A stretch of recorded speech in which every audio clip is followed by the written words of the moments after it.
Isang magandang laban na naman mga kaibigan. Ito po si Master Pugi ang inyong subaybayan. Ang gamit ko na hero ay ang malakas na sumuntok na si Pakito, na kahit sinong makaharap niya ay hindi niya sinasanto. At ito na nga, panoorin nyo naman. At nakita nyo na isang suntok lang ang kalaban. At dahil sa suntok na yon ay lalo akong ginanahan.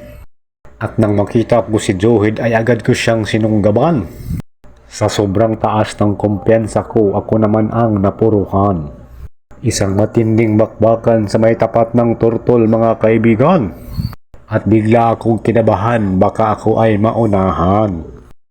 At ayan na nga si Layla at Yunura, agad akong pinagtulungan. At mabilis na pinaputok ang kanilang sandata ng walang pakundangan. At buti na lang parehong malalakas ang aking mga wristback. At sila ang mga kakampi na hindi umaasa sa epic comeback. At sa sobrang saya kami ay nagsama-sama. At nangako kami na hindi iiwan ang isa't isa. At kaya na nga sabay naming sinugod si Layla na may malakas na sandata na tinatawag na bazooka. Dahil sa marami kami ay agad siyang dumistansya. Pero huli na ang lahat.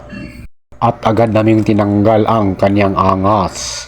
At kahit sa isang tira ay di na siya nakaligtas. At agad na kaming umabanti ng walang pag-aatubili. Dahil naaamoy na namin ang inaasam-asam na victory.